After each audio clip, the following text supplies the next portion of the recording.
The sudden and unexpected death of King Ladislav V Posthumous von Habsburg caused drastic changes of direction for Austria, Bohemia, and the realm of Saint Stephen.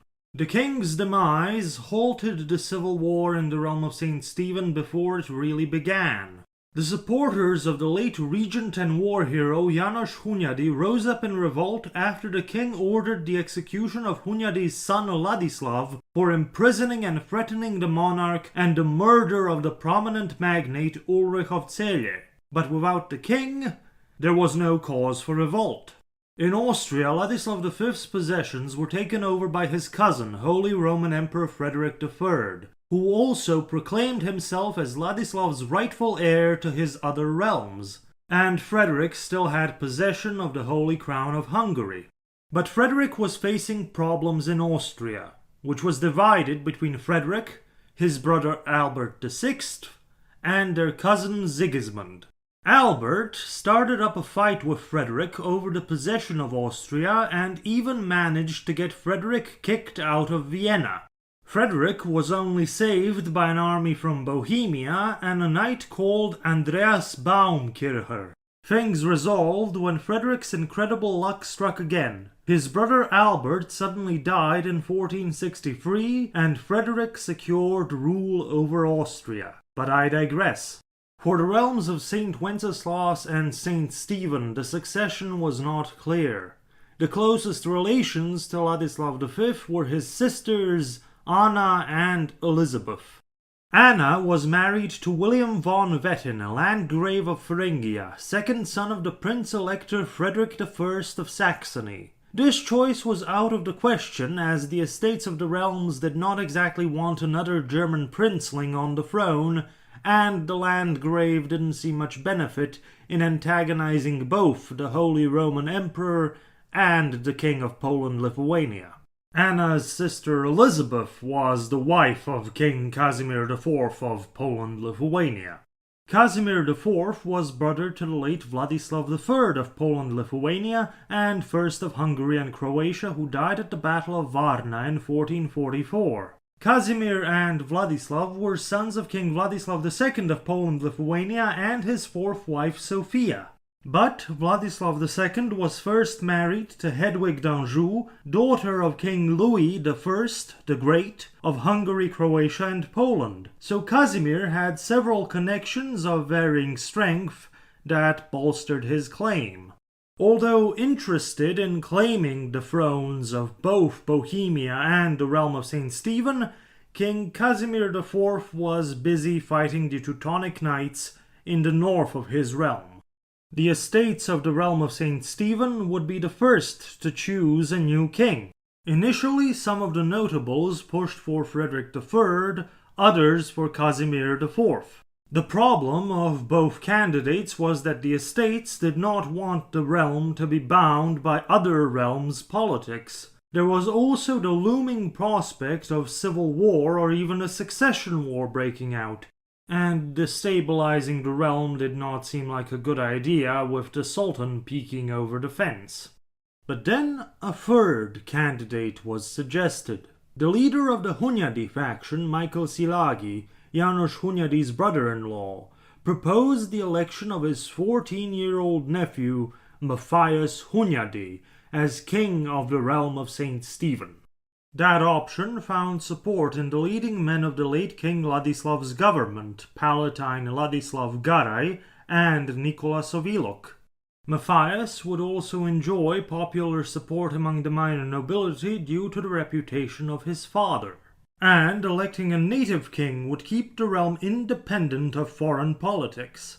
There was also the fact that Matthias was 14 years old, which would usually mean that the royal council and the diet would rule in his name as they mold and influence the new king into his adulthood. Thus Matthias would be a king of their own creation. So a deal was made to put Matthias Hunyadi on the throne and marry him to the Palatine's daughter. There was one slight problem. Matthias was in Prague. The late king had taken him there under house arrest after the execution of his brother. Matthias was now the ward, the hostage, of the Bohemian moderate Hussite regent George Podebrady, who was presiding over a bitterly divided realm that also needed to elect a new king. Szilágyi, Garay and Ilok were not deterred by this little problem. They called a diet for the election of the king for January 1458. It was snowing as the prelates, magnates, townsmen, and the mass of minor nobility of the realm stood gathered outside in the cold near Buda for hours. Michael Szilágyi pushed for his nephew Matthias as king and for himself as his regent. He promised to uphold all the traditional rights, liberties, and privileges in Matthias's name. And Matthias Hunyadi was acclaimed by the Diet as king on the 24th of January 1458, with murmurs of discontent against the Szilágyi regency. The moment was historic. Somebody completely disconnected from the royal bloodline was selected as king. This created precedent for a similar course of events to take place in Bohemia, where George Podebrady was elected and crowned as king on the 2nd of March of the same year.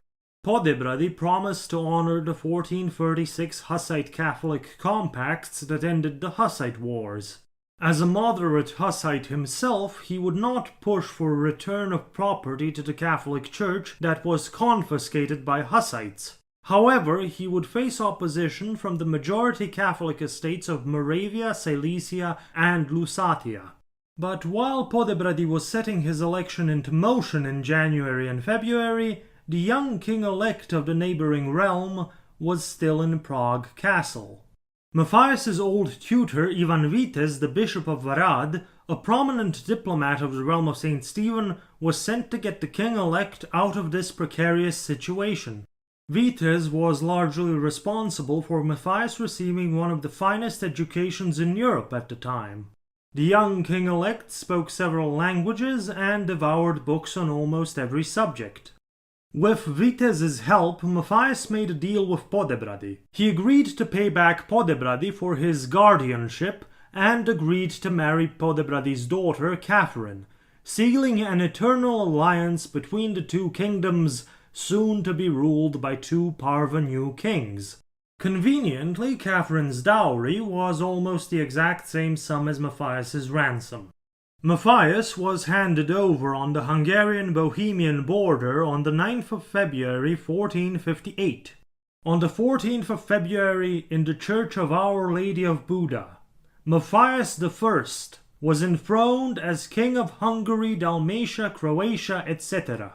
He swore to uphold the bull of 1222 and the decrees of 1351, and to summon and consult with the Diet every year.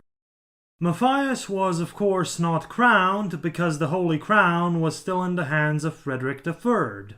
Either way, crown or no crown, the young king was on the throne. And as far as the regent, the palatine, the royal council, the magnates, and the diet were concerned, they had just replaced a 17-year-old easily influenced political non-factor with a 15-year-old one.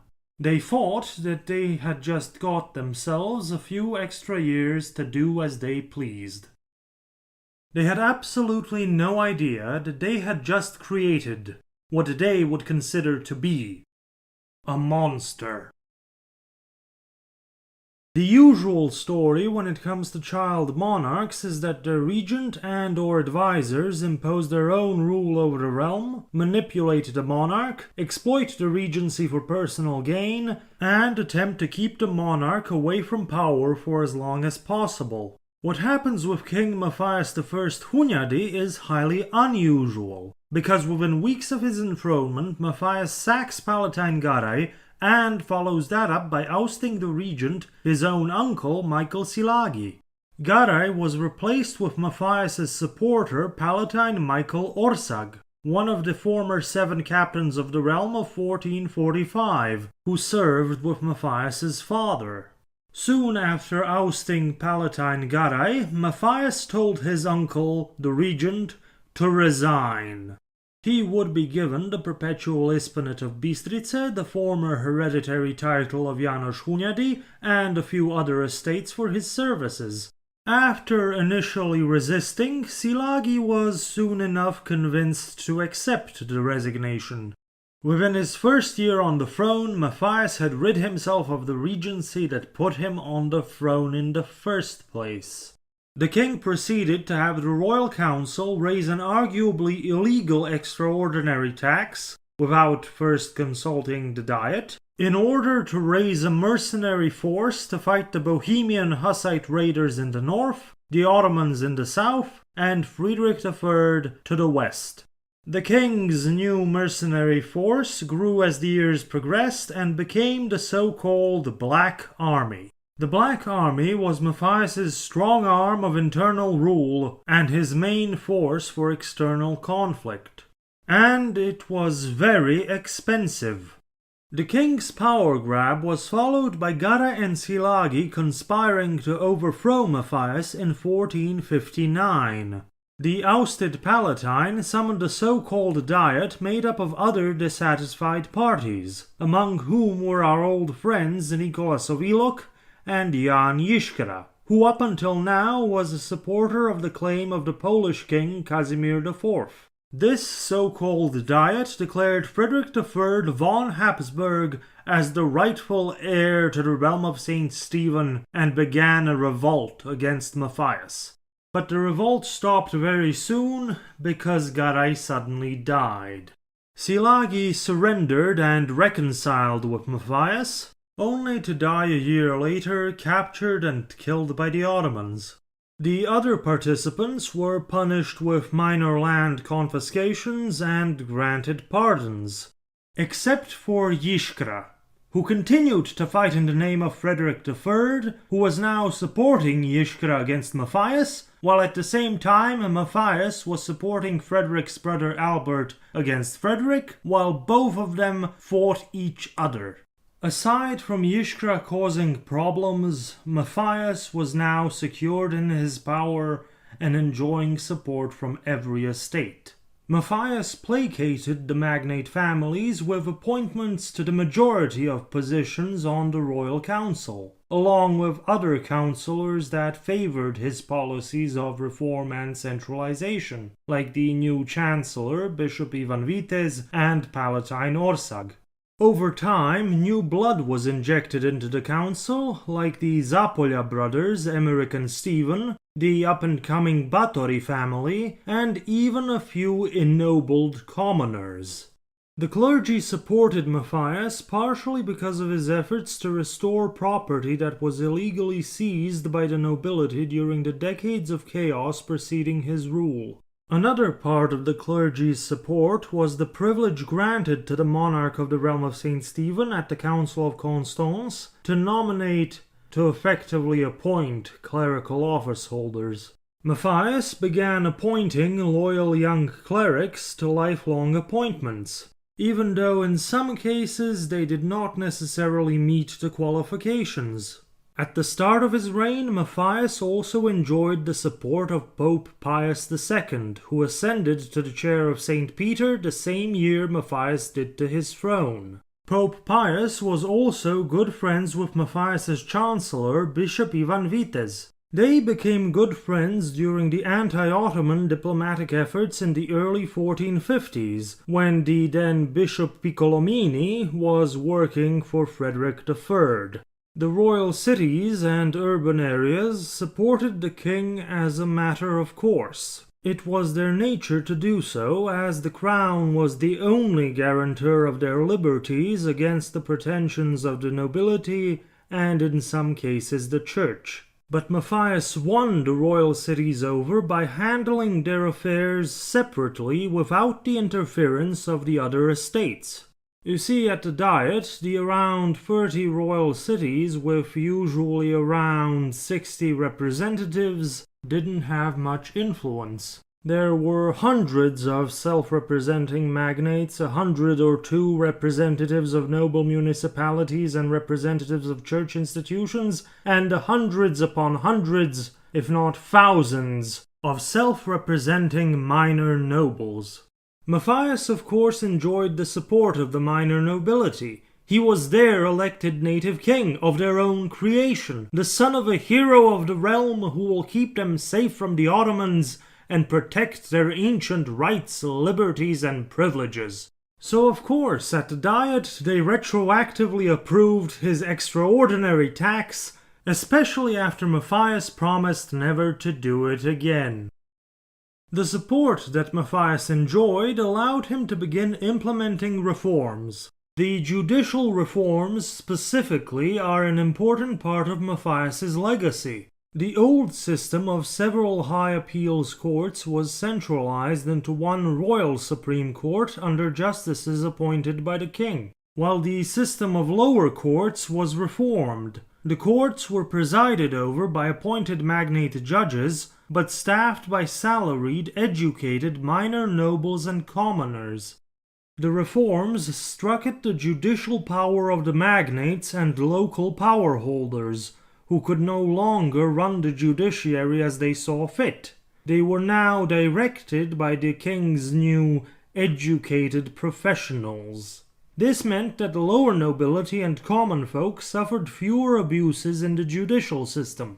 Matthias also took a personal interest in some cases, particularly cases of corruption. All of this raised Matthias's popularity among the minor nobility and commoners, and he gained a reputation as a just king. To implement these reforms, Matthias needed to outmaneuver the royal council, which was full of magnates and which controlled the Grand Chancellery. It was the main administrative body of the realm that handled almost all of the documents of state. There the royal council could interfere and stall the king's reforms. Matthias outmaneuvered them by repurposing and expanding the secret chancellery, which was used for diplomatic and minor administrative purposes of the crown. But through the chancellor, it was under direct control of the crown. The secret chancellery began to mirror and usurp the work of the grand chancellery, giving Matthias control over the administration. A new educated, salaried, and loyal staff of minor nobles and commoners was also being hired. The approval and implementation of reforms was also greased by the old traditional methods of bribery, royal grants, favors, threats, pardons, etc. Of course, the entire effort surrounding the reforms cost a lot of money. While Matthias was dealing with Garay, Szilágy, beginning the reforms, Frederick III, rampaging Bohemian mercenaries, not to mention his heretic father-in-law presumptive, Ottoman forces were raiding across the border. In 1459, Sultan Mehmed II erased the Serbian despotate from the map of Europe. In 1460, Pope Pius II called for another European crusade against the Ottomans. There was little to no response. One of the last remnants of the Byzantine Empire, the Despotate of Maria, fell to the Ottomans in 1460, leaving the Republic of Venice as the only other significant presence in Greece. Meanwhile, the conflict between King Matthias and Emperor Frederick III over the succession and the Holy Crown continued. Pope Pius II and Matthias's chancellor, Bishop Vites, were trying to find some way to reconcile the two monarchs and have them form a united front against the Ottoman threat.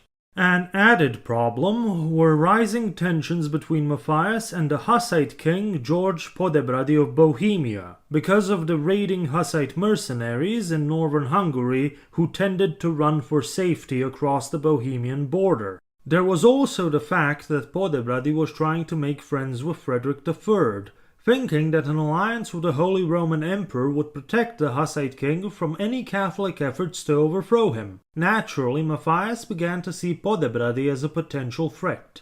But Podebrady and Matthias had something in common. They were diplomatically isolated.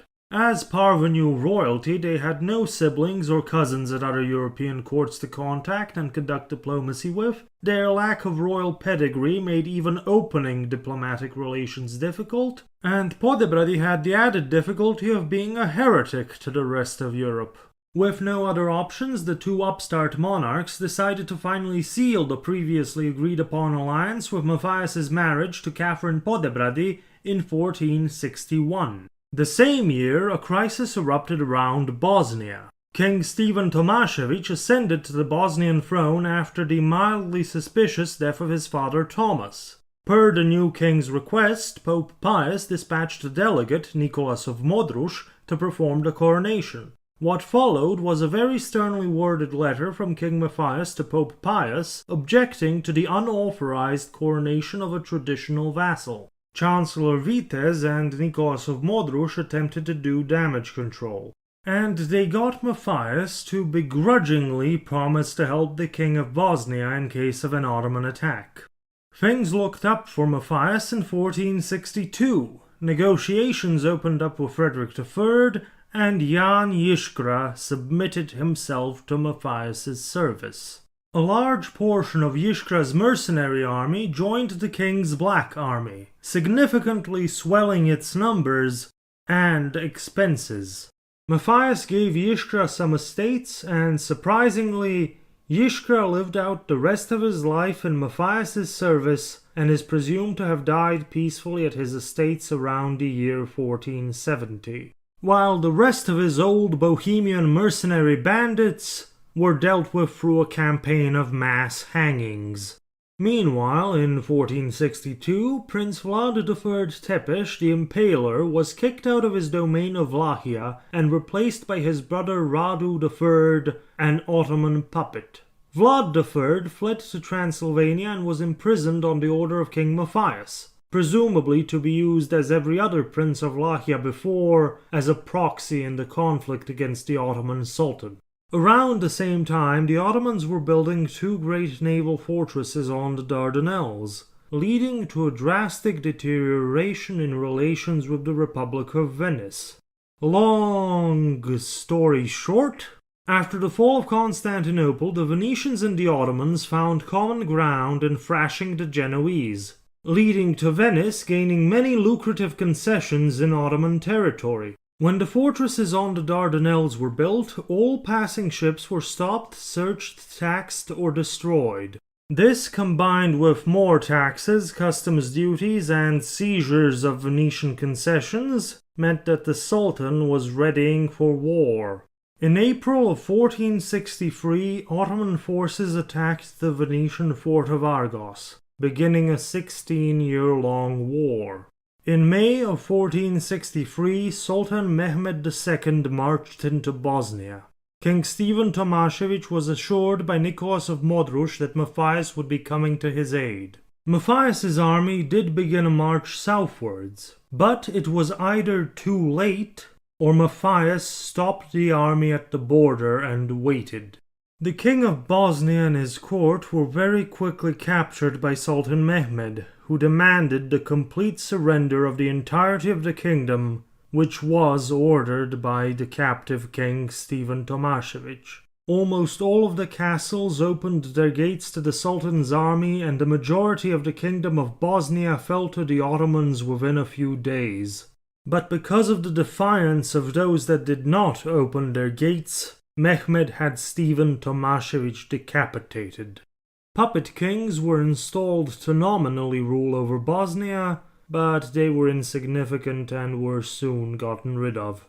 Because of the rapidity of the surrender to the Ottomans and the complete inaction of the surrounding powers, it is said that Bosnia fell with a whisper. In the rest of Europe, the quick fall of Bosnia was blamed on its endemic heretic population. With the fall of Serbia, Vlachia, and now Bosnia, the buffer system that provided some protection for the realm of St. Stephen had completely collapsed. Some historians have asserted that Matthias let the buffer states collapse, because he did not trust the local princes and wanted to assert more control over their territories. Some asserted that Matthias couldn't help the buffer states because he was too busy with affairs in the north of his realm.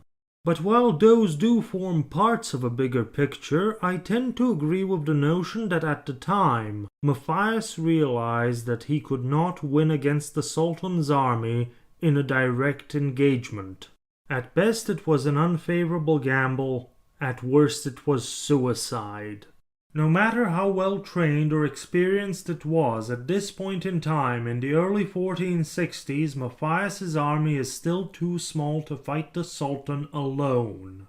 And if Matthias lost his very expensive army, his only leverage of force, externally and internally, would be gone. Matthias could not fight the Sultan alone. And that was the big mission of his Chancellor Bishop Vitéz, transform Matthias into a rallying symbol of anti-Ottoman diplomacy, someone to unite Europe against a common threat. Propaganda was spread inside and outside of the realm, calling Matthias the lone defender of Christendom, and his realm its bulwark and bastion. And the interests of Christendom were equated with the interests of the realm, that is to say, the interests of the king. If we can say for certain that Vitéz ever influenced Matthias, it was pushing him towards the anti-Ottoman cause in his early rule. Diplomacy would yield its first successes soon after the fall of Bosnia, as Matthias reached an alliance with Venice, and on the 19th of July 1463, Frederick III and Matthias met at Vienna Neustadt and signed a treaty. Since we know, as do all our prelates, barons, and the entire community of the realm, by which means and which manner our holy crown came to be taken from the kingdom, that with its passage to foreigners, this kingdom has suffered irreparable and unspeakable ravages and considerable inconvenience, and that finally this same crown has been redeemed only recently, after much toil, effort, and substantial expenditure of public money. The peace agreement between King Matthias and Emperor Frederick III, concluded on the 19th of July 1463 at Vienna Neustadt, included the handover of the Holy Crown of Hungary to Matthias, in exchange for 80,000 florins, the right to allow Frederick III to style himself as King of Hungary, Dalmatia, Croatia, etc. Matthias agreed to become Frederick's adopted son, and call Frederick father in all correspondence. And Matthias agreed that if he should die without a male heir, Frederick or his heirs would inherit the realm of St. Stephen, keeping in mind that at the time Matthias was 20 years old and Frederick was 48. Those 80,000 florins and the cost of the conflict with Frederick and further expansion of the king's Black Army were paid for by a few levies of extraordinary taxes passed by the Royal Council when the Diet was out of session. Of course, they were retroactively approved by the Diet after Matthias promised never to levy new extraordinary taxes again. With the crown now back in the realm, preparations were being made for a coronation for the following year. And to add to the happy news, in late 1463, Queen Catherine Podebrady became pregnant. With matters settled in the north, Matthias departed on campaign south. In late 1463, Matthias attacked the Bosnian fortress of Jajce that was taken by the Ottomans earlier in the year. It was autumn, the end of the Ottoman campaigning season, and their army was not present in full force anymore, which allowed Matthias to take Jajce and several other fortresses in the area and reinforce them over the winter. Tragedy preceded triumph in early 1464. The young Queen Catherine and her child died during the birth on the 8th of March. On the 29th of March 1464, at Székesfehérvár, Archbishop Dionyszetsi of Esztergom, performing this duty for the third time in his life, crowned Matthias I, by the grace of God, King of Hungary, Dalmatia, Croatia, Rama, Serbia, Galicia, Lodomeria, Cumania, and Bulgaria. In his coronation documents, Matthias once again committed himself to maintain the constitutional order and the rights, liberties, and privileges of his subjects as written in the decrees and charters of his predecessors of happy memory, the illustrious ruler Lord Louis, King of Hungary, and Lord Sigismund, Holy Roman Emperor and similarly King of Hungary, the decrees of the once powerful King Andrew, confirmed by the same Lord Louis's charter, reaffirmed by our royal authority, perpetuated continuously, upheld by us, so that they may endure and remain in force forever, for the good of the kingdom. The return of the crown and the coronation gave Matthias more than enough popularity and legitimacy which allowed him to push through his reforms, some of which have been mentioned, others that will be talked about in due time, but most of which struck at the power of the magnates. In the summer of 1464 the Sultan's army returned and laid siege to Jajce. It held out long enough for Matthias's relief force to threaten the now exhausted Ottoman army that the Sultan decided to withdraw. As autumn came and the Ottoman campaigning season again approached its end, Matthias attacked and captured the castle of Srebrenik and a few others, but was forced to retreat at the Battle of Zvornik. The captured fortifications became part of a new defensive system created by Matthias. The defense of the realm from east to west relied on the Carpathian Mountains. From the Carpathian Mountains westward stretched two defensive lines of fortifications, a northern and a southern one. Those fortifications also followed natural geographic obstacles, like the rivers, the Danube and the Sava being two major ones, and the Dinarid Mountains. The northern line went from Karanabesh, just north of the Carpathian mountain range, through Temeshvar, Petrovaradin, Novi Sad, forts along the Sava and Una rivers, and ended with the fortress of Senj on the Adriatic coast, which at the time was owned by the Frankopan family. The southern line started at Turnu Severin, just south of the Carpathian mountain range, followed the Danube to Belgrade, through Srebrenik and Jajce to the Croatian royal city of Knin, then the traditional seat of the Ban of Croatia and the meeting place of the Croatian Diet. The defensive line ended with the fortress of Klis, which overlooks the Dalmatian commune of Split under Venetian control. Each fortification was under the command of a captain, under their respective territorial superior. The wider areas of the newly captured Jajce and Srebrenik were made into banates with several forts under them. Following the push into Bosnia, the Ban of Dalmatia and Croatia and Slavonia, then Emeric Zapolja, was also named as the governor of the Kingdom of Bosnia or Ban of Bosnia. The long-term intent of the role was to advance further into the late Kingdom of Bosnia and establish it as a far more integrated entity with the rest of the realm. All of this, of course, cost a lot of money, as the newly acquired fortresses needed to be maintained, upgraded, supplied, and manned. The realm saw no economic returns from the newly acquired territory, only added costs for its defense. Efforts were taken to relieve some of the monetary drain by offering land and tax exemptions to Christian refugees if they decided to serve in the defense of the border. This would relieve some of the burden on the treasury caused by hiring mercenaries. The economic problems were only made worse by Ottoman raids. The raiding bands could ignore fortifications and strike further beyond them, harassing the supply of the border and economically devastating the realm's interior. Matthias could do nothing to inflict the same sort of economic damage to the Sultan, as his economic base was in Anatolia and now Greece. How do you fight an enemy that can strike at the heart of your economy, but you can't even touch theirs? Pushing the Ottomans further could alleviate the problem, but for that Matthias needed money. A lot of money. He dispatched delegations across Europe to gather the sum of 300,000 florins for a planned campaign in 1465. But in August of 1464 the anti-Ottoman effort was dealt a great blow, when Pope Pius II died in Ancona. He had been leading a crusading army on a mobile deathbed and awaiting the Venetian fleet led by the Doge. Pope Pius II was succeeded by Pope Paul II, who was less enthusiastic about the anti-Ottoman cause.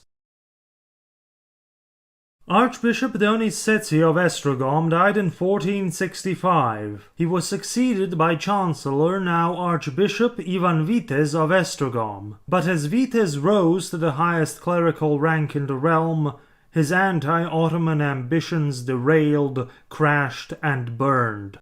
The anti-Ottoman diplomatic effort across Europe got the European courts to talk about the Ottoman threat and about helping Matthias, but when the funds Matthias needed for further campaigning had arrived, they numbered only a small portion of the requested 300,000 florins.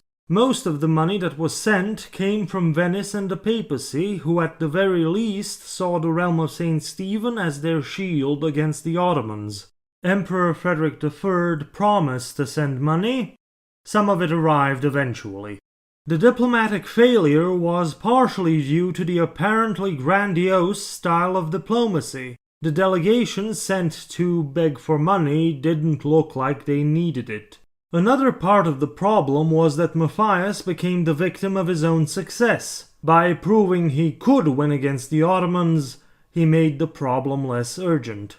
And lastly, Matthias was an upstart, looked down upon. He had no prestige or pedigree, he had no family at other European courts to plead his case and act as constant representatives. Arguably, his only family on the European stage were his main regional rival in a very influential position, and a heretic. The important thing is that there was not going to be money for an anti-Ottoman campaign. Europe talked about the Ottoman threat but did not act. So when 1465 rolled around, Matthias decided to quietly scrap the planned campaign due to lack of funds. An Ottoman delegation arrived at Buda to negotiate with Matthias in 1465 and again in 1468. Officially, Matthias sent them away packing, swearing never to make peace with the Sultan, especially not while his ally Venice was at war. Unofficially, it seems that some sort of understanding was reached. For the rest of the decade, neither side would make major offensives into each other's territory. Matthias left Venice to fight the Sultan alone, at a time when the Sultan was also fighting the Akyunlu Sultan Uzun Hasan in the east. So for a time there was no threat of invasion, and some historians say that the Ottoman raids into Hungary stopped, but we know they were present in Croatia. One possible reason for this was that the Sultan was still at war with Venice, and his raiders were going to Venetian territory, the communes on the Adriatic, and into Furlania, the Venetian terra firma. It said that the fires from Furlania could be seen from the top of the Campanile in Venice. Since raids are not invasions and Matthias's defensive system was still in its infancy, little could be done to stop them. On their way to Venetian possessions, the raiding parties raided Croatia, parts of Slavonia, and lands of Emperor Frederick III. Because of Matthias's inaction, Frederick III suspected that Matthias made a dirty deal with the Sultan, letting the raids pass so that Frederick's land gets raided and weakened. Another possibility is that the Ottomans were deliberately conducting raids into Croatia as they deemed it to be the soft underbelly of the realm of St. Stephen. It was furthest away from Buda and the king's army, at the very western end of the defensive network. The Ottomans could probably get away with continuous raids in the area, weakening Matthias's defensive wall. Croatia was economically weaker than the rest of the realm, especially after Venice had taken possession of the coastal communes. It was less populated, and the hills and mountains meant that fertile land was harder to come by than in the Hungarian flatlands of the Pannonian Basin. Thus, the raids could cause relatively more damage. The problem for this alleged plan would be caused by the terrain, which was very defensible. There was little room to maneuver around defenses, but it also provided hiding spots for the raiders. The Croatian magnate families were in charge of the defense of that part of the realm. They had more autonomy than the ones closer to Buda, that is to say the king, and they had a separate political identity, and tended to fight amongst themselves as much as they will start fighting the Ottomans. With the fall of Bosnia to the Ottomans, the stakes for the magnates were suddenly higher than ever before, one could say existential. It wasn't just their land, their patrimony that was under threat. It was their entire ancient kingdom and all that went with it. The whole situation can be symbolized by the royal castle of Knin, the traditional seat of the vice-regal Ban, the meeting place of the Croatian Diet. It was now on the front line. The struggle against the Ottoman raiders, the cost of the defense and repairs after raids, very quickly drained the magnates' coffers. To acquire more revenues for the defense of their patrimonial lands and their kingdom, they began to acquire new estates further away from the front line, through royal grants, purchases, marriages, the usual methods. Most of their new estates were in the more secure and fertile kingdom of Slavonia, which meant that the kingdoms of Dalmatia and Croatia and Slavonia became more interlinked. King Matthias played an important role in further integrating the kingdoms by permanently unifying the office of the Ban of Dalmatia and Croatia and the Ban of Slavonia into one in 1476. The diets of the kingdoms would still meet separately, but technically included a lot of the same people.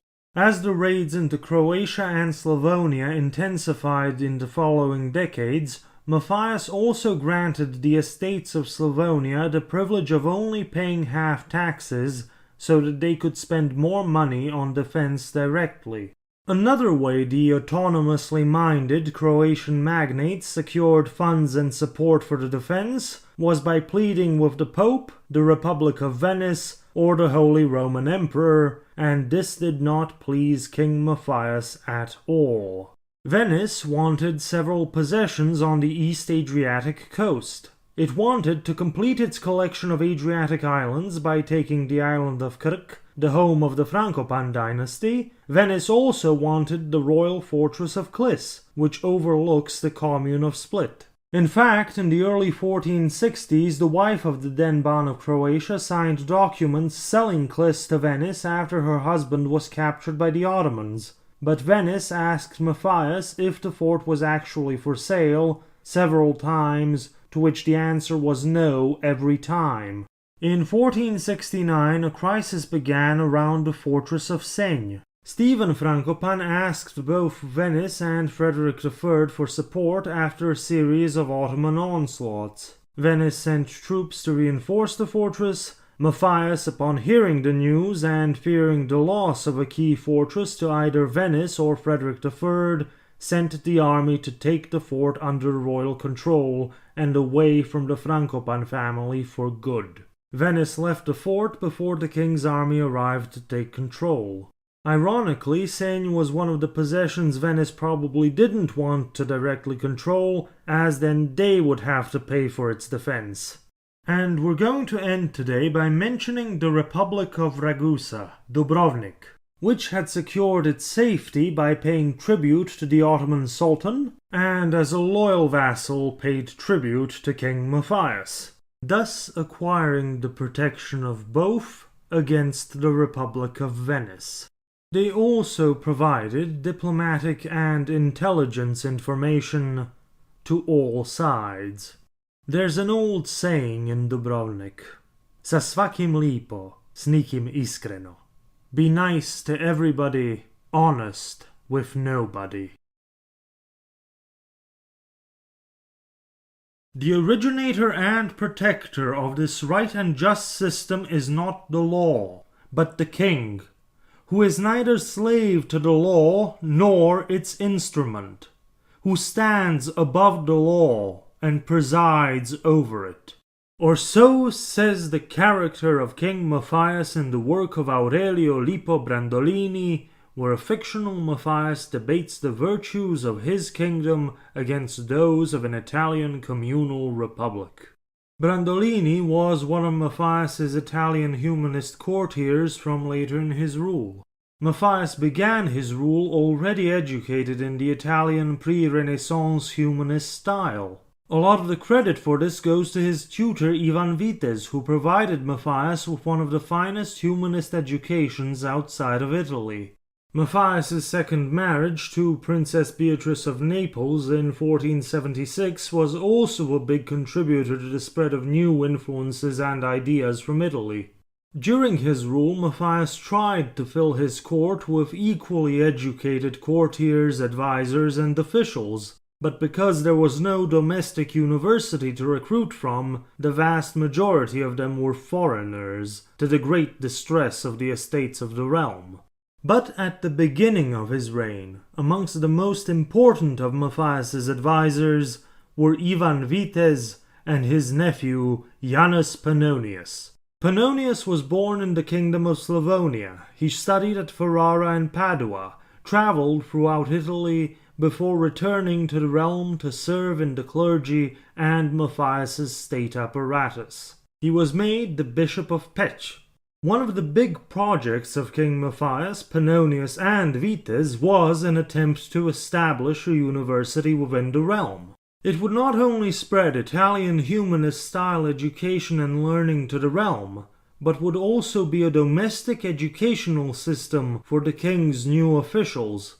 This was the fourth attempt to establish a university within the realm of St. Stephen. King Louis attempted to open one in Pech. King Sigismund attempted to open one in Obuda, twice, but those attempts ultimately failed, as did this one. Matthias's University of Pressburg, also known as the Universitas Istropolitana, opened between 1465 and 1467, did not survive beyond Matthias's reign. And even then, the effort mostly fell apart after the disgrace and death of its patrons Vites and Pannonius in 1472, but that's a story for another day. The problem the universities faced, it seems, was that the founding generation of teachers was not succeeded by a new generation of teachers. The universities in the realm of St. Stephen lacked the urban and economic support structure that attracted teachers and students to the other more prestigious universities in the area like Vienna, Prague, and Krakow. Matthias's Universitas Istropolitana also lost teachers very quickly. The prominent astronomer Regiomontanus, who taught at the university, did not stick around for more than a few years, and most of the other teachers appear to have left after the death of the university's patron, Archbishop Vites. The university continued to exist on life support for the rest of Matthias's reign. In the absence of a proper university, the actual center of learning was Matthias's royal court. But even there, Matthias had trouble recruiting prominent humanists and educated men. He corresponded with a variety of them on a frequent basis and offered them his patronage. Most of them visited, but did not stick around. But they did send books to Matthias, and some of them dedicated their works to him. Matthias assembled a sizable book collection through his correspondence with humanists, through his diplomatic missions, and just from a network of booksellers and collectors. A few books were even sent by Lorenzo il Magnifico di Medici of Florence. Matthias's library, the Biblioteca Corvina, is estimated to have been the second largest in Europe at the time, second only to the Vatican. Only around 200 books from it exist today and are scattered around the globe at various institutions and collections. Most of the books Matthias collected were old-fashioned, hand-scribed, and illuminated. But that new-fangled printing press was introduced to the realm in the 1460s and saw ever-expanding use by the 1470s. The first Hungarian printed book is the Budak Chronicle, completed in 1473. The first Croatian printed book was completed in 1483. The Missal, according to the law of the Roman court, printed in Old Croatian language and Glagolic script. A missal is a priest's handybook containing instructions and readings for holding Mass. The interesting part here is that it is not written in either Latin language or script. meaning that masses in the vernacular were still being held in Croatia at the time, but I digress. There is another significant Hungarian chronicle by János Turoczi, made in 1488.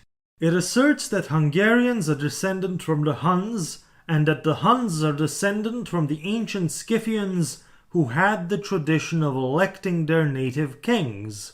And King Matthias is strongly associated with an idealized version of Attila the Hun.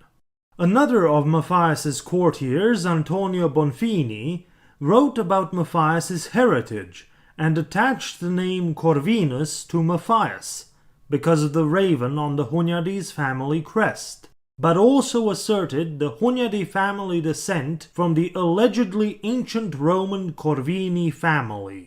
By pushing these notions, Bonfini and Turoczi were trying to bolster Matthias's legitimacy at home and abroad.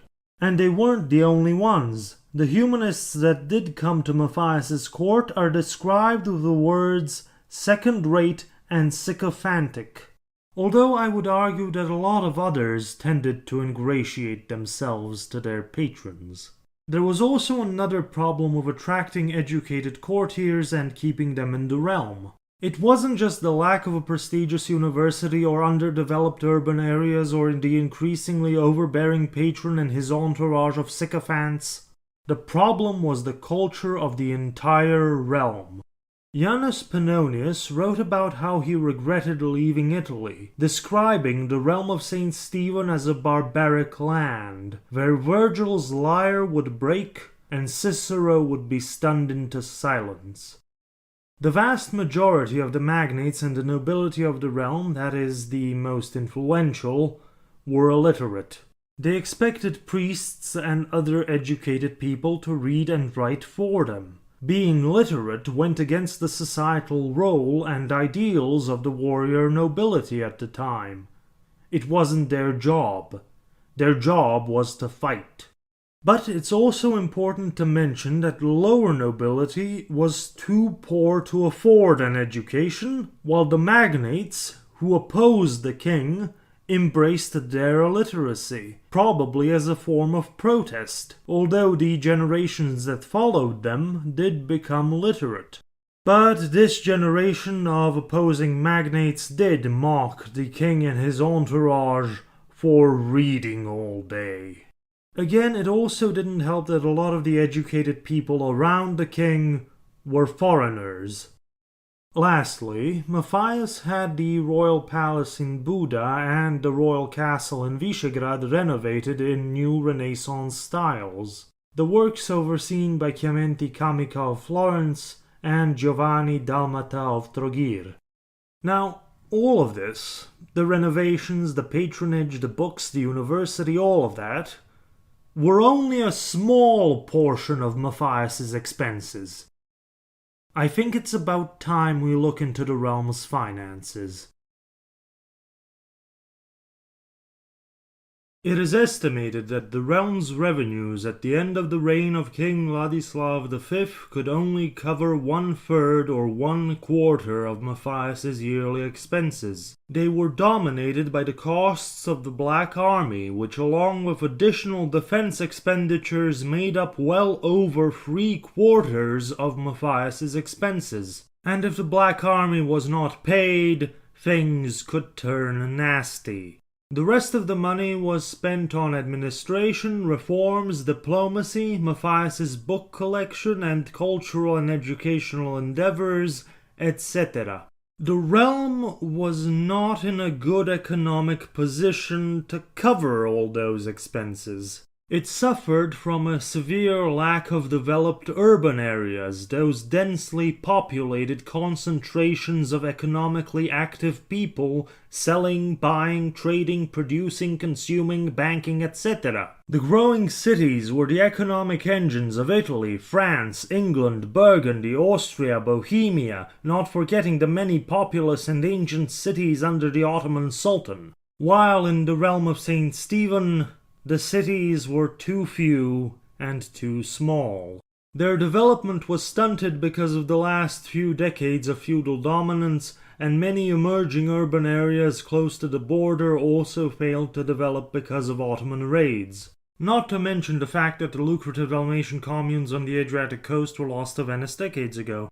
The realm's agricultural base was also suffering the effects of the civil wars, feudal anarchy, and Ottoman raids. Peasants were fleeing economically unviable and devastated areas. A lot of them went into service of larger landholders that could afford to give them better deals and working conditions and ensure their protection. But because peasants were fleeing, landholders, great and small, started finding ways to tie peasants to the land for longer, if not forever, thus turning them into serfs. The lack of urban areas also didn't give peasants avenues for escaping serfdom. Some small landholders of the minor nobility were also struggling as their lands were cut up through inheritance. If those lands suffered devastations or if the peasants left, minor nobles were left with few options. If their land could sustain them, they suffered the indignity to their rank and worked the land on their own, retaining their rank, what was left of their status, and their privileges, giving them advantages over the actual peasants.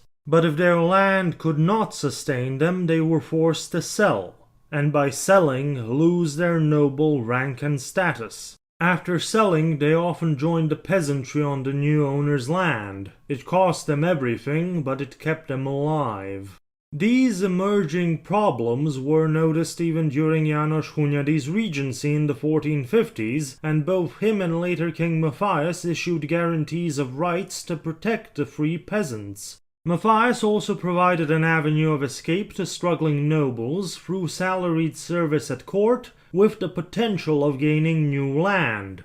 But the struggling peasants and nobles still faced problems from their local administration and judiciary, which was still influenced by landholders that had every interest in seeing their neighbors unlanded and the peasants tied to the land for longer. The economic problems caused the lack of funds, and Matthias decided to slowly give up on salaried officials and return to a land and landed position for service model, especially for senior officials who then became landed aristocrats and clergy and were no longer beholden to the king. And to add insult to injury, the realm was also suffering a trade deficit, mostly to the benefit of Vienna and Frederick III, who dominated trade down the Danube. To solve his economic problems, Matthias reformed the treasury. From the beginning of his reign, he employed new educated and loyal salaried officials from the ranks of the minor nobility, townsmen, and even a few talented free peasants. One of the most talented treasury officials was a Viennese Jewish convert, János Ernst. He began his service at the treasury in 1459 and quickly rose through the ranks. He became Matthias's main financial reformer, was knighted, ennobled, and became the royal treasurer during a wave of financial reforms in 1467.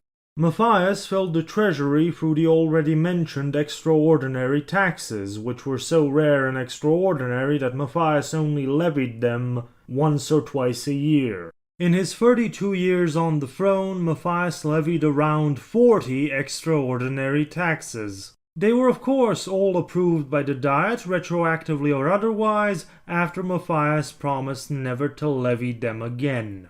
The extraordinary taxes and new ordinary taxes were collected via new methods implemented in 1467. Instead of collecting taxes on individual parcels of land, they were now collected from the individual households on the parcels of land. Treasury officials also began conducting audits and found that a few of the noble tax collectors had been under-reporting taxes and putting a few coins aside.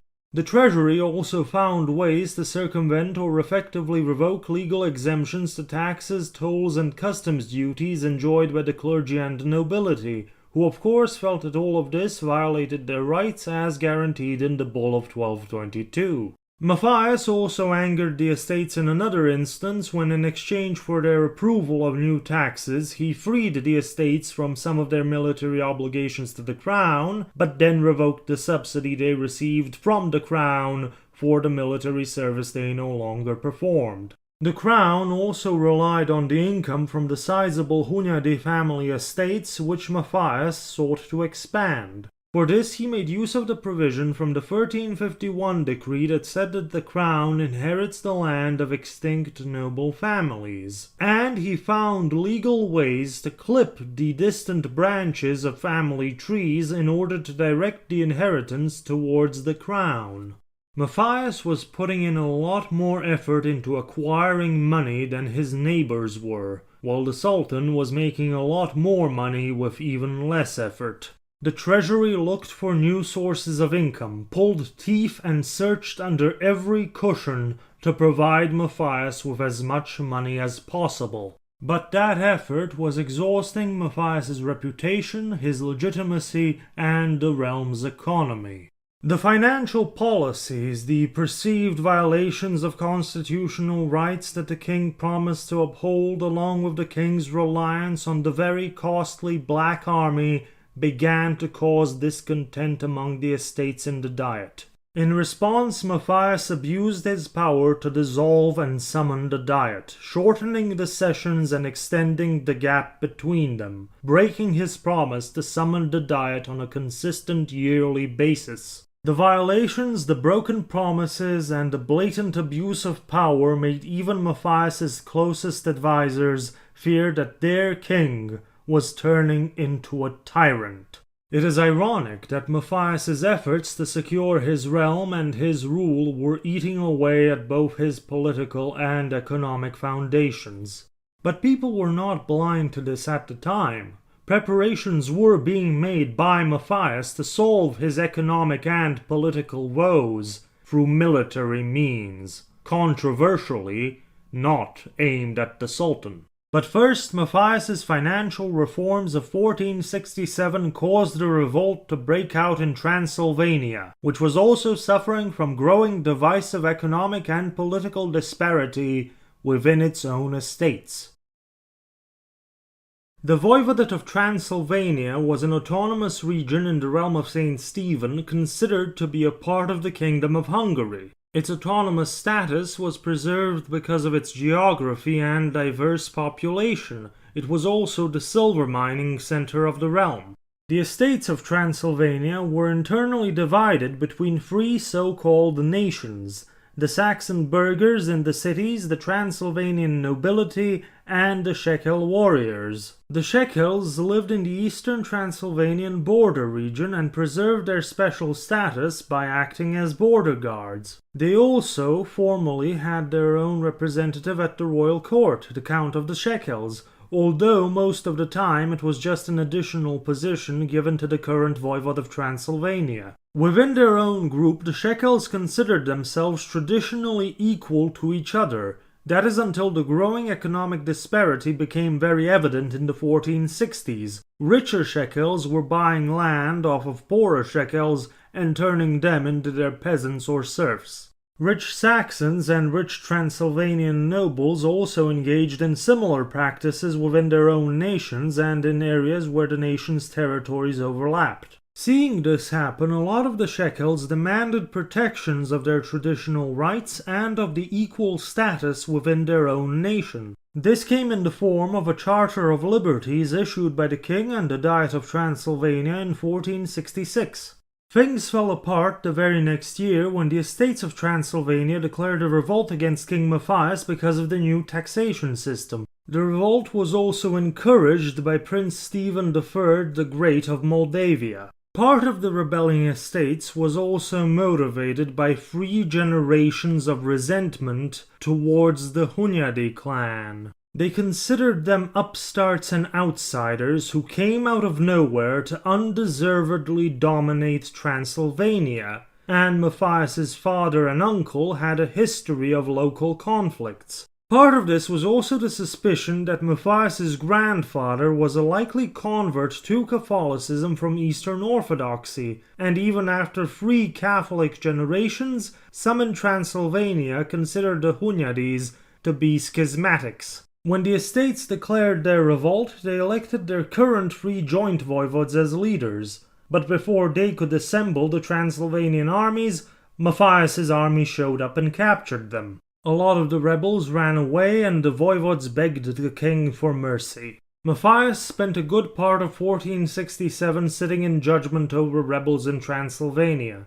Many, like the voivodes, were punished with land confiscations, while other rebel leaders were sentenced to brutal executions. Matthias then marched against Prince Stephen of Moldavia, but because of a campaign of attrition, he was forced to withdraw. With the confiscated Transylvanian land, Matthias attempted to create a new and loyal Transylvanian aristocracy, but this partially backfired as some of the newly created families went extinct very quickly, and Matthias, in a move of reconciliation, gave the land back to the original owners. Matthias also employed divide and rule policies to split the free nations from each other and cause internal divisions. The king granted the Saxon burghers extensive privileges.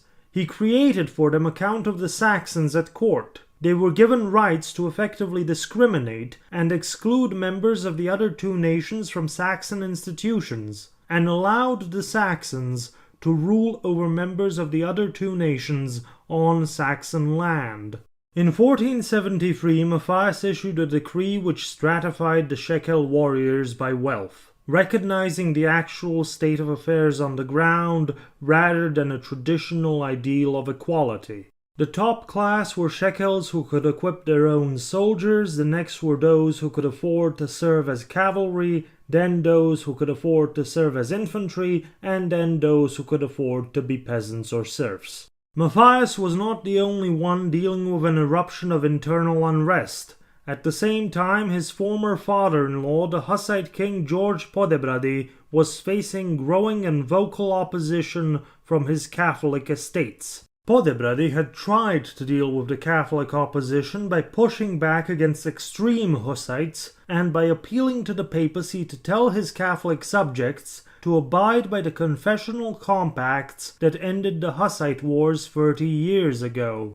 The appeal to the papacy proved to be catastrophic, as the popes reminded Podebrady that the papacy never approved the compacts in the first place.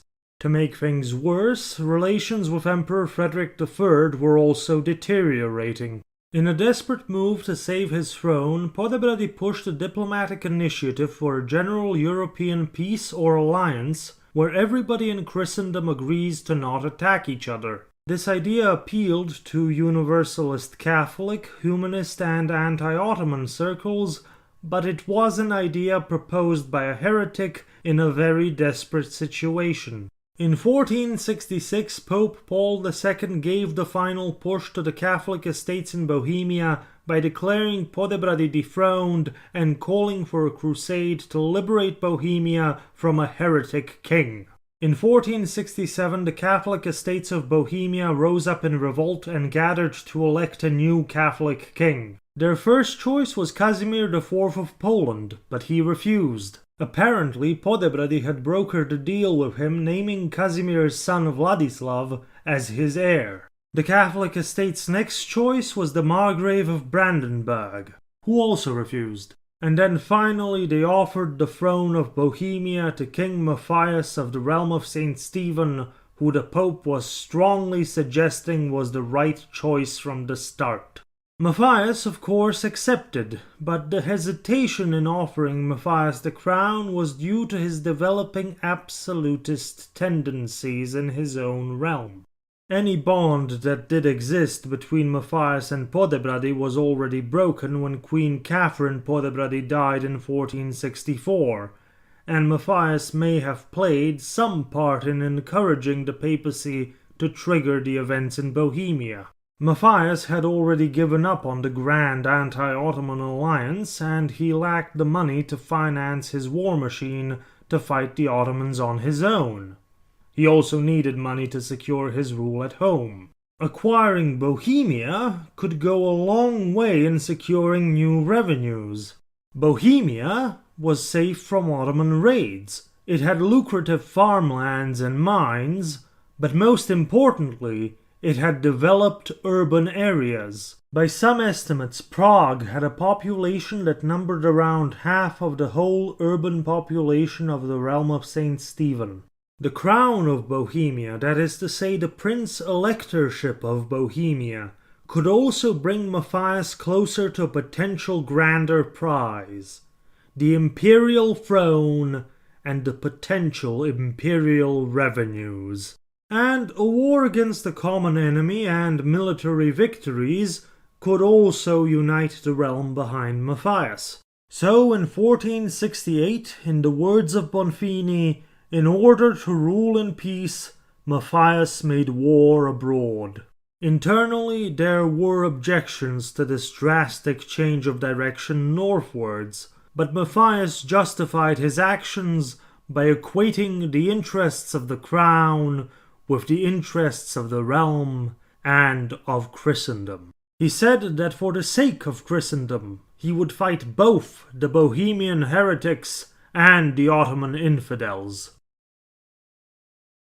In early 1468, tensions between Bohemia and its neighbors erupted in a war when Victorin Podebrady, son of King George Podebrady of Bohemia, led an incursion into Austria. This caused Emperor Frederick III to call on his adopted son and ally, King Matthias I of Hungary and Croatia, for help. Pope Paul II had already made a crusading call to liberate Bohemia from a heretic king, and the Bohemian Catholic estates offered Matthias the crown. So, with this war adequately justified, Matthias's army crossed the Bohemian border on the 31st of March. After an initial apparently successful advance into Bohemia, Matthias found himself outmaneuvered by King George Podebrady and forced to negotiate to save his very expensive mercenary army from complete destruction. Matthias promised to make peace and negotiate on behalf of Podebrady with the Pope if Podebrady let him go, which was agreed to. Matthias was lying, and continued the war the moment he got out of that precarious situation. The Bohemian War had an immediate benefit for Matthias. It relieved the burden on his coffers caused by the Black Army, which was allowed to loot and raid Bohemia as payment for its services. Over the next few years, Matthias would achieve control of majority Catholic Moravia, Silesia, and Lusatia. The Catholic estates of Bohemia met at Olmütz on the 3rd of May, 1469, and officially declared Matthias as their new elected king of Bohemia. Matthias's advance into Bohemia made neighboring rulers nervous. Emperor Frederick III and King Casimir IV of Poland-Lithuania proceeded to form an anti-Matthias alliance with George Podebrady after Podebrady once again promised the Bohemian crown to Casimir's son Vladislav.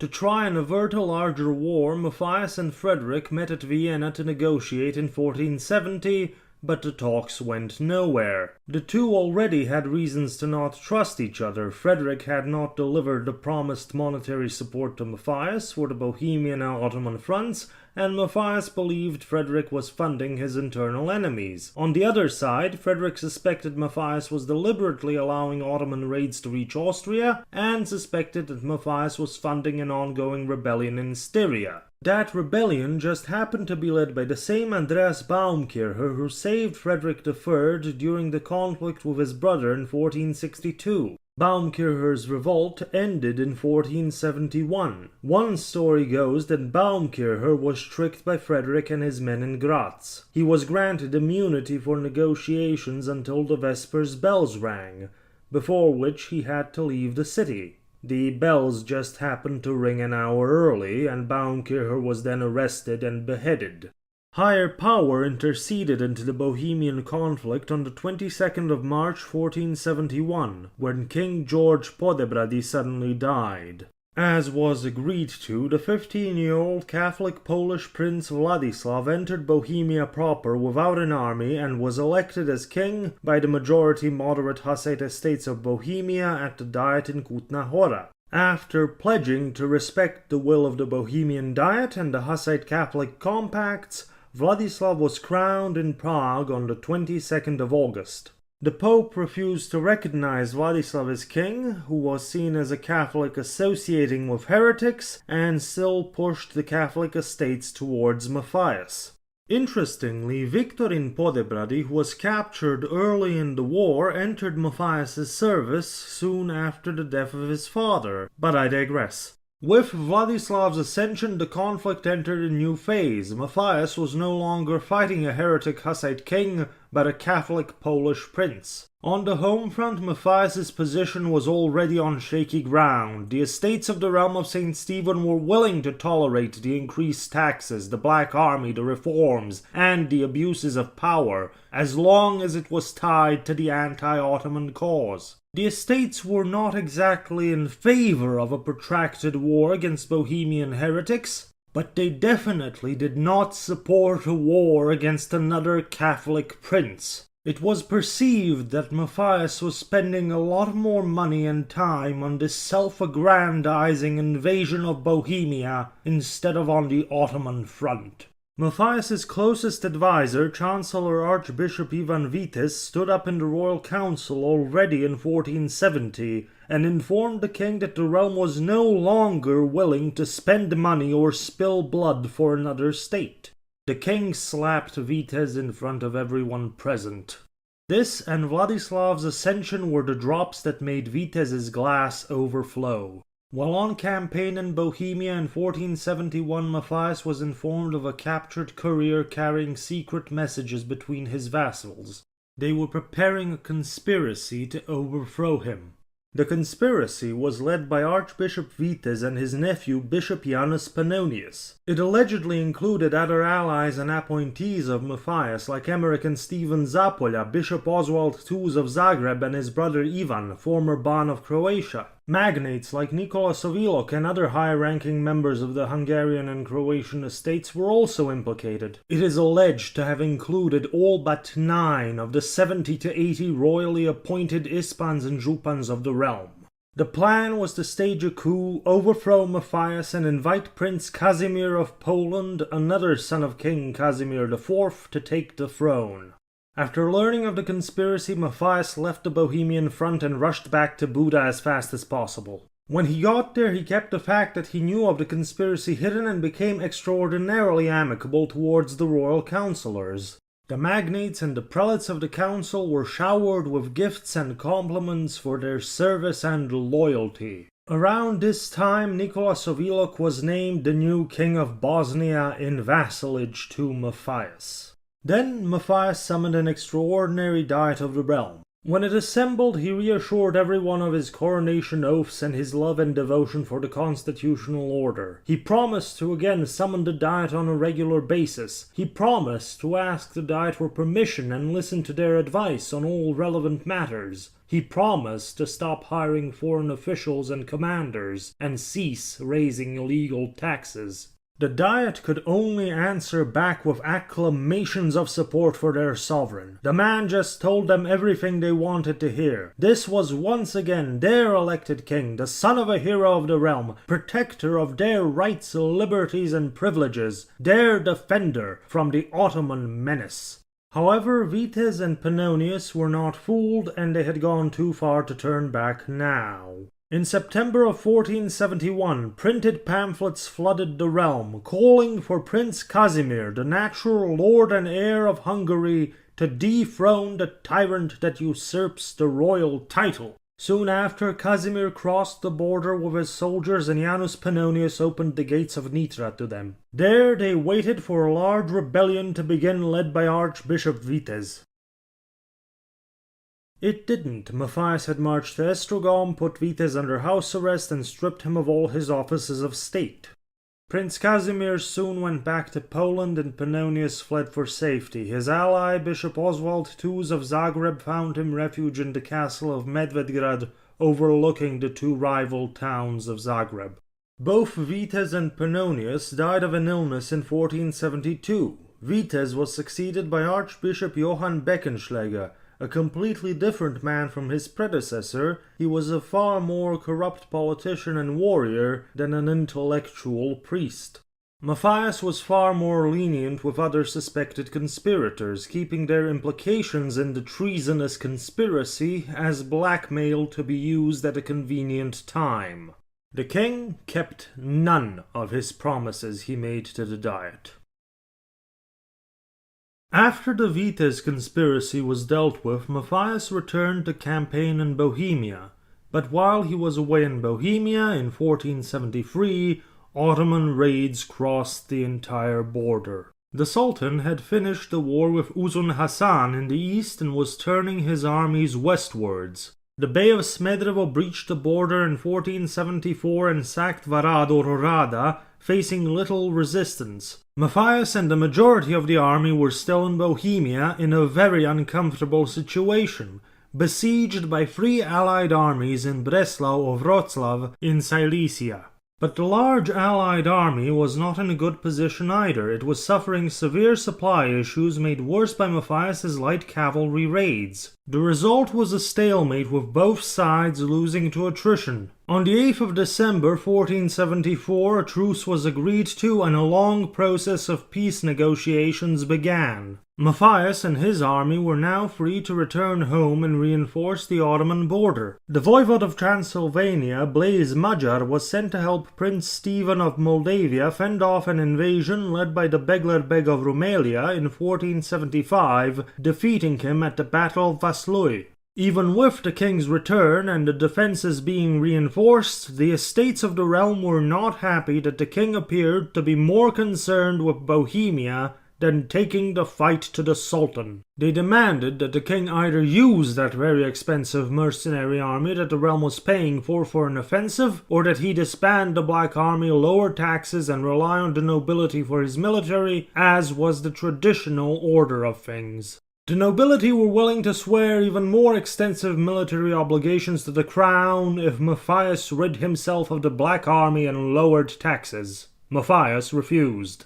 However, during meetings of the Diet, the king was pressured to lower taxes, at least momentarily, to appease the estates. But soon after the Diet disbanded and the discontent of the estates was not concentrated, Matthias had the royal council re-implement the taxes. To appease the estates and also show other European rulers that he was indeed still the lone defender of Christendom, Matthias mounted an offensive into Ottoman territory in 1476. A few castles were captured, most importantly among them the castle of Szabadsz, which became the seat of the new Banate of Szabadsz. After its capture, Matthias had spread the word internally and externally that he had conquered a great fortress. Szabadsz was in fact a new fortress, made out of wood, and quite small. Matthias did consider taking an actual grander prize like Serbia's capital of Smederevo, but he deemed it too big of a risk.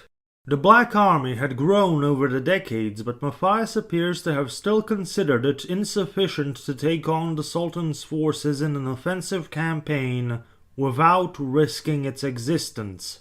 To split the Ottomans' attention in 1476, Matthias had also approved Vlad III Tepesh's attempt to recapture the Principality of Vlachia from the Ottoman puppet prince Basarab III, who had replaced Vlad's brother Radu several times. Vlad III reclaimed his throne for a moment but died in the ongoing conflict in late 1476 or early 1477. After Vlad III's demise, Basarab III... Cut that out!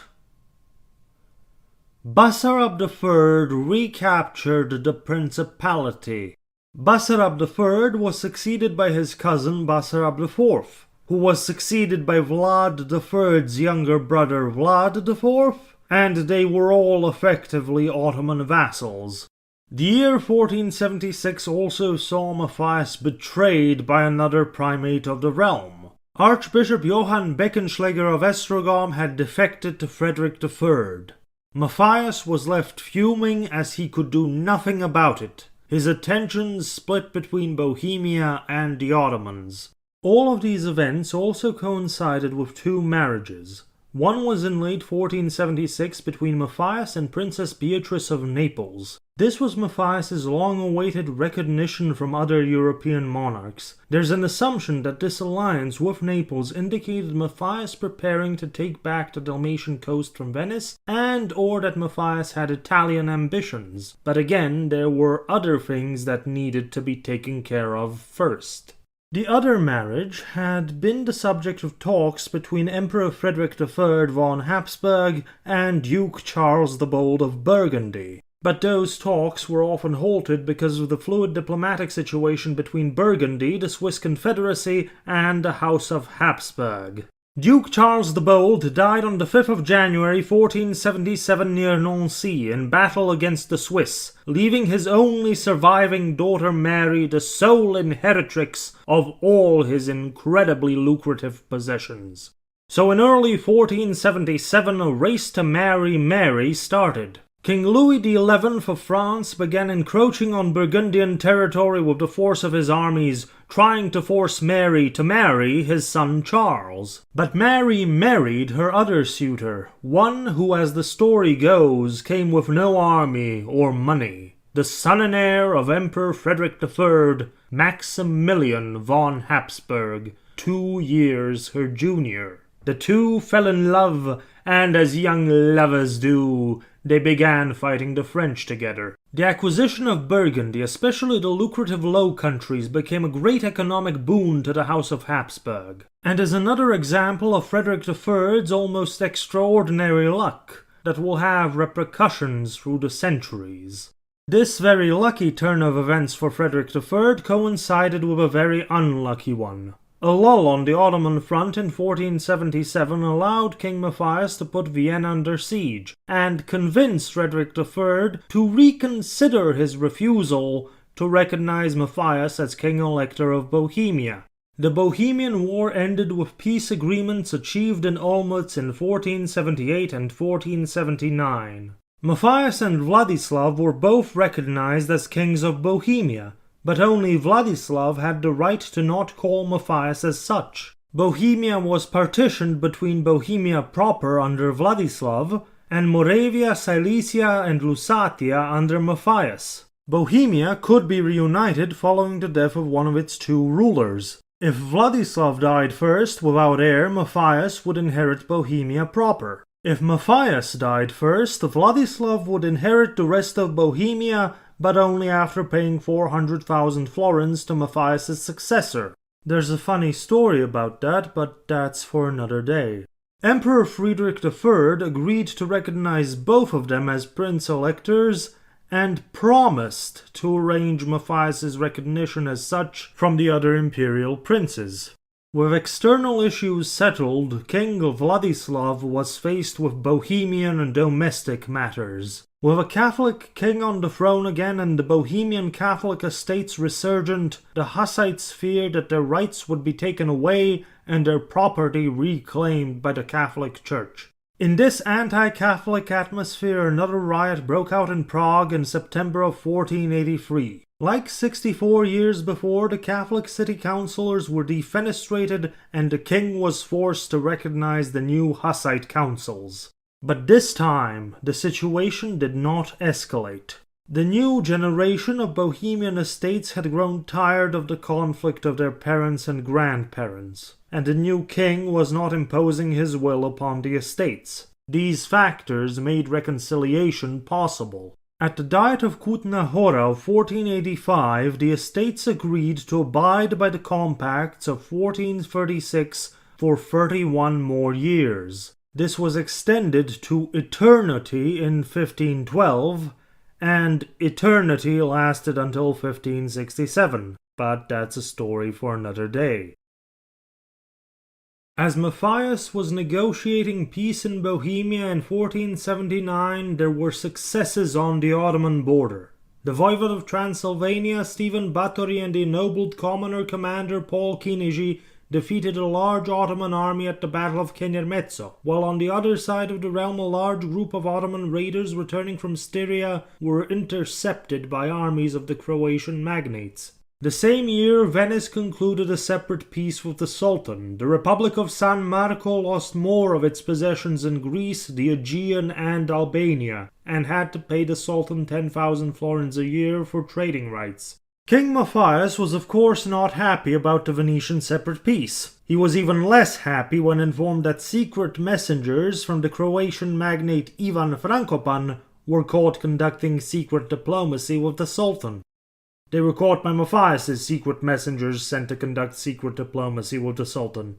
This was not the first time Ivan Frankopan, the lord of the island of Krk, had frustrated King Matthias. Over the years, he had conducted acts of aggression and piracy against his own family on the mainland, against other members of the Croatian estates, and people and places under the protection of either the Republic of Venice or Emperor Frederick III, for which Matthias was held partially responsible for. Ivan Frankopan also secretly corresponded with Venice, Frederick III, and now the Sultan. And there's also the fact that the Frankopan family were tied to the 1471 conspiracy to overthrow Matthias. Other Croatian magnates acted in similar ways to Ivan. It was just that Ivan Frankopan went far too far and Matthias's patience ran out. The king, now returned from Bohemia, was keen to make an example out of the unruly magnate. An army was dispatched by Matthias in 1480 to seize and secure the island of Krk. Upon hearing of the king's army arriving, the inhabitants of Krk also rose up against Ivan in support of the king's invasion. Ivan, in a move of desperation, called on Venice for help and sent his wife and children there for safety. But the Venetians informed him that they can't defend Matthias's own island from Matthias. But they could do something if that island were to suddenly become Venetian. Ivan was soon convinced to sign over control of Krk to Venice, having been led to believe that he would still retain control of the island under the Venetian flag.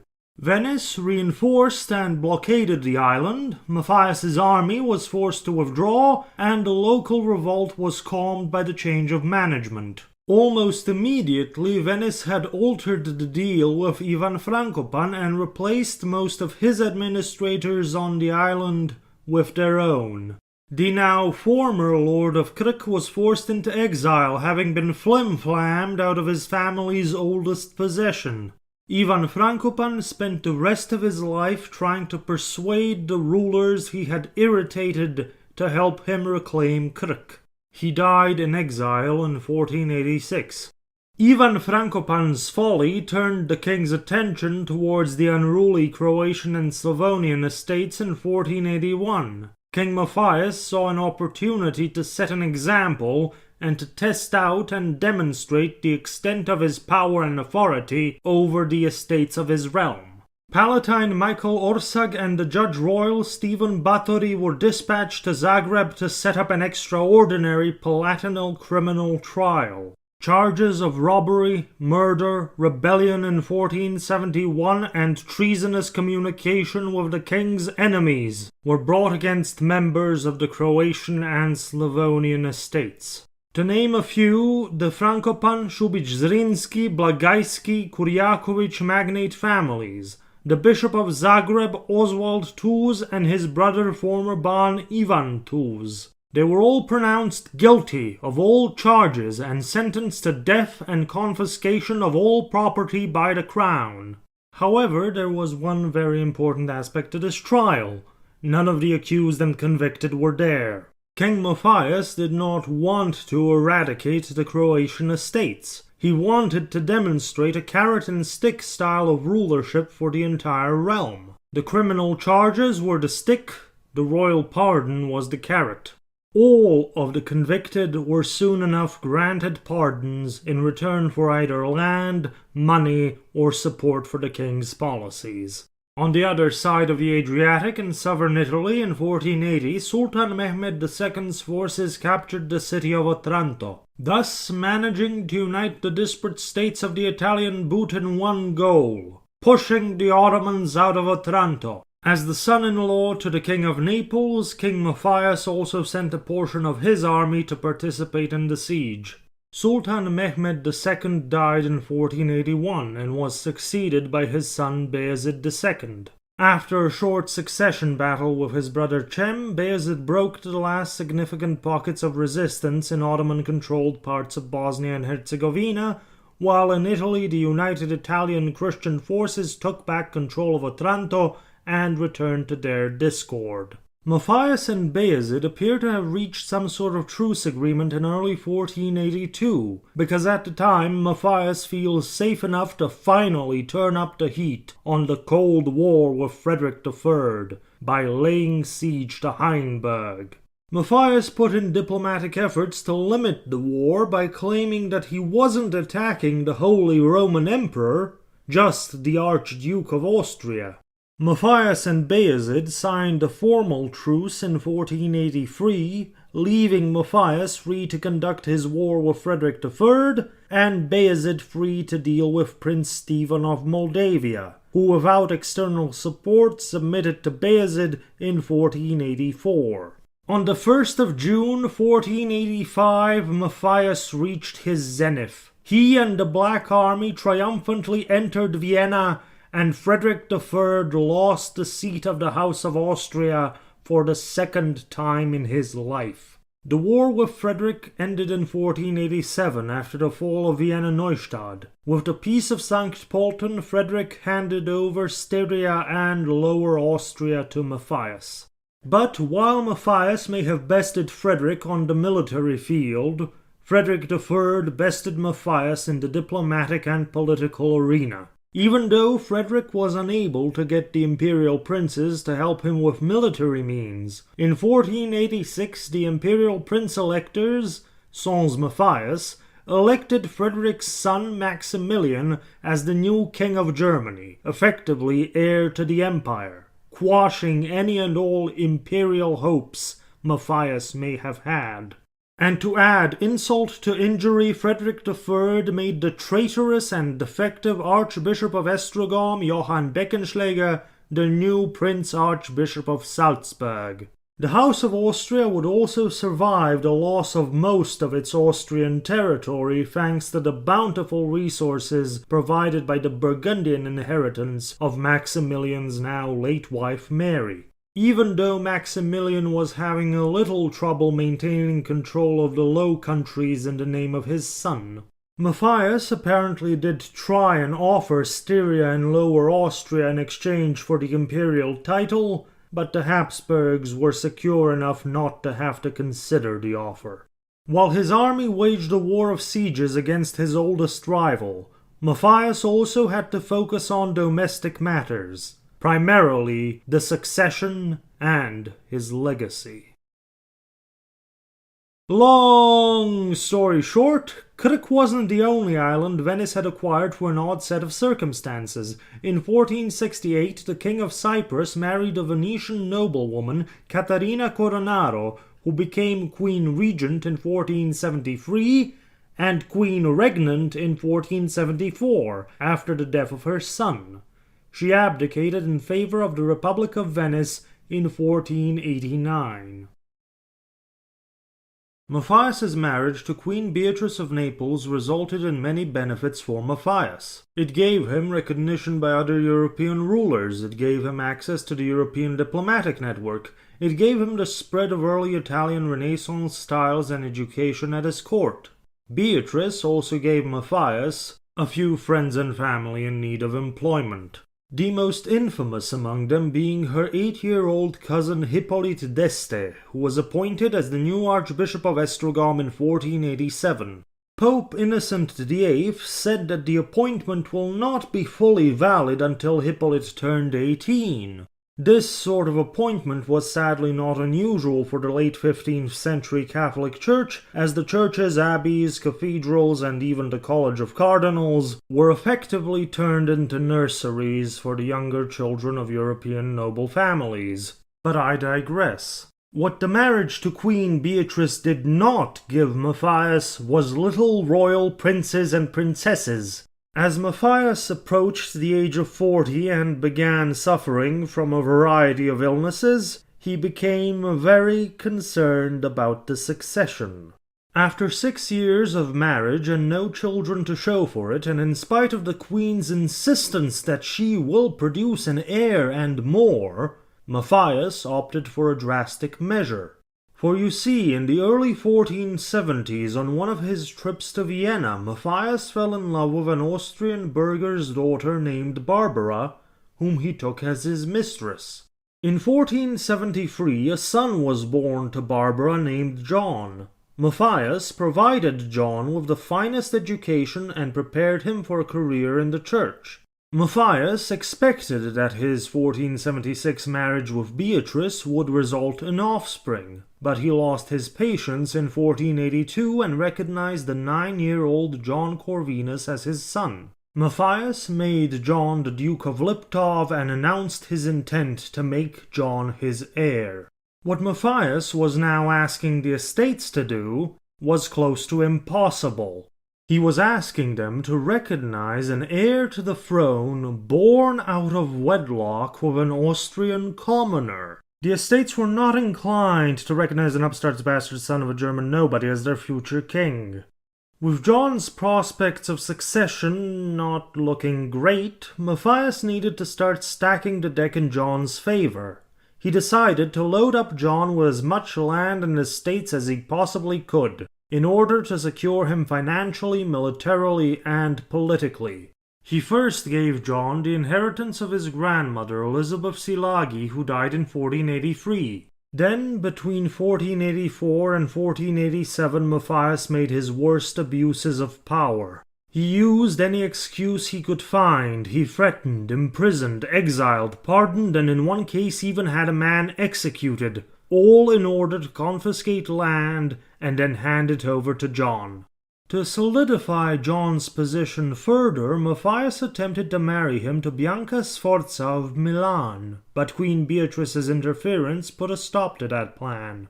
Matthias also had his court humanists integrate John Corvinus into their writings, spreading the word about his excellent education and many virtues. Meanwhile, as Matthias was attempting to secure the succession, he was also busy forging what will be his legacy. After the capture of Vienna, King Matthias summoned a diet for January of 1486. It is fitting that kings and princes who by heavenly decree are placed at the summit of the highest office be adorned not only by arms but also by laws. That after God's greatest and most unexpected gift and his ineffable and incomprehensible providence has raised us, though unmerited, to this pinnacle of royal dignity, we have always kept in mind our heart's concern. How we could abolish and eradicate those disorders and wretched abuses in the administration of justice, for the greater glory and praise of our Redeemer, and for the honor, salvation, benefit, and peace of ourselves and of our entire kingdom. Because of invasions, partly of Czechs, partly of Germans, partly the constant incursion of the Turks, we were forced to postpone this beneficial and altogether necessary intention of ours. We have been able not only to re-establish, but even largely extend and expand our borders, at the cost of much effort, expense, and the death of many of our own. And we were planning to accomplish what we have always held as our heart's concern. Then the most serene Lord Frederick, Emperor of the Romans and Duke of Austria, etc., whom we have always revered and esteemed as our dear father, and whom we have always tried to please in all matters, declared war on us. Thus it happened that against our own will we were forced to take up arms again to defend ourselves and our kingdom, returning force against force. This war then reached the point where we captured the renowned city of Vienna. We conquered a large part of the entire province, and would have conquered the rest, had we not been called to return by disorders and complaints at home. For this reason, and in order that we may fulfill our said intention and secure peace as we have always wished for our subjects, we ordered all our prelates, barons, lords, and other nobles to hold a common general assembly here in Buda, for the greater glory of God and his Mother Mary and of the holy kings and patrons of this kingdom, for the honor, benefit, advantage, prosperity, and peace of ourselves and of the entire kingdom, with equal and unanimous will, advice, and participation. We have concluded and agreed the following chapters and articles which are to be kept in force as statute and written law. And so Matthias's magnum opus, the Great Decree, also known as the Great Law Code, was presented to the realm. New legalistic standards were to be set. Old medieval legal practices which had fallen out of practice or became abuses rather than solutions were to be done away with. Extraordinary courts, summoned by the high officers of state that overruled local law and extracted extraordinary legal fees, were abolished. Local assemblies of the estates lost their privileges of overruling the law courts. Trial by combat was eliminated as a legal means of solving disputes, and other exemptions and privileges that limited the authority of the king's courts were removed. Around the same time, the office of the Palatine was codified into law, as well as the offices of the municipal Župans and Ispans and their deputies. In both of these cases, the codification was more about writing down established practice rather than implementing something new. Incidentally, Emmerich of the increasingly prominent Zápolya family was appointed to the office of Palatine in 1486, after the death of Michael Orsag in 1484.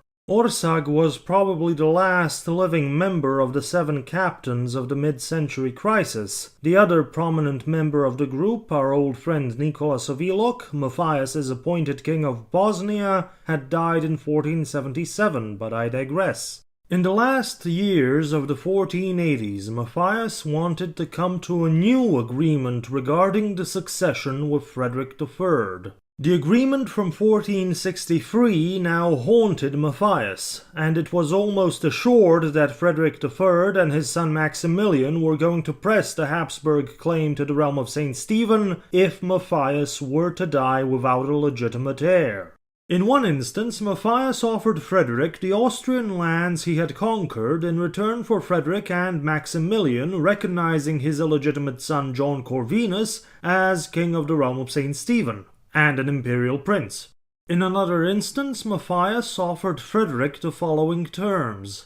When Matthias dies, and if the realm rejects John's claim to the throne, Matthias offered Frederick John's support for the Habsburg claim to the crown of Hungary. But in exchange, Frederick would have to recognize John as king of Dalmatia, Croatia, Slavonia, and Bosnia. These offers and negotiations went nowhere. Frederick III simply did not want to make any sort of new deal with Matthias. The 1463 arrangement suited him just fine. Matthias apparently did secure the succession for John in 1489, when members of the Diet of the Realm swore an oath that John Corvinus would be the future king after Matthias's death. By the year 1490, the succession appeared to be secure. The Black Army was at its greatest size, and the economy was managing to cover the costs. And there were talks with Rome about another crusade. Was the long-promised campaign against the Sultan at hand? Or would Matthias again take the fight to Frederick and Maximilian, force them to recognize John's succession, seize more of Austrian land, take the denied imperial titles, and humiliate the House of Habsburg? Or was another direction going to be taken? Would Matthias use his wife's connections to take back the Adriatic coastline from the Venetian Republic and expand his realm into Italy?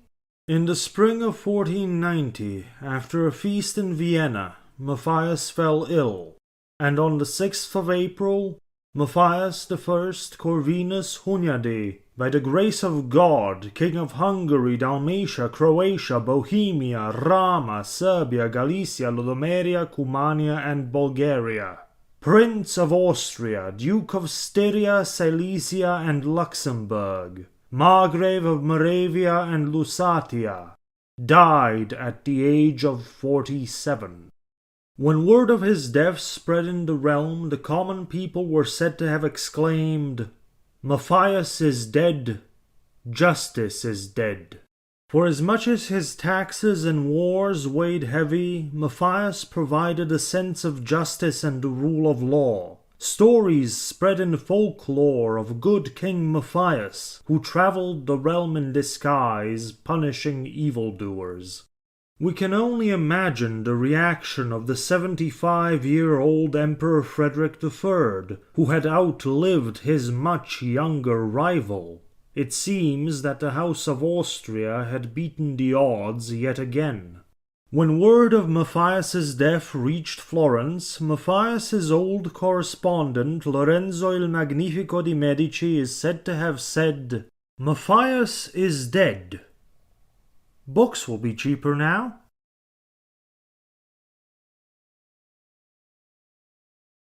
Bella gerunt ali tu Felix Austria nube namque Mars salis dat tibi regna Venus, that is to say, let others wage their wars while you, happy Austria, marry, for the kingdoms that Mars gives to others, Venus gives to you. That famous quote was allegedly first uttered by Matthias Corvinus as a mocking gesture of the Habsburg acquisition of Burgundy through marriage, whilst Matthias acquired his new territories the proper way. If Matthias ever did utter that quote, he never conceived of the full scale and significance that it would acquire.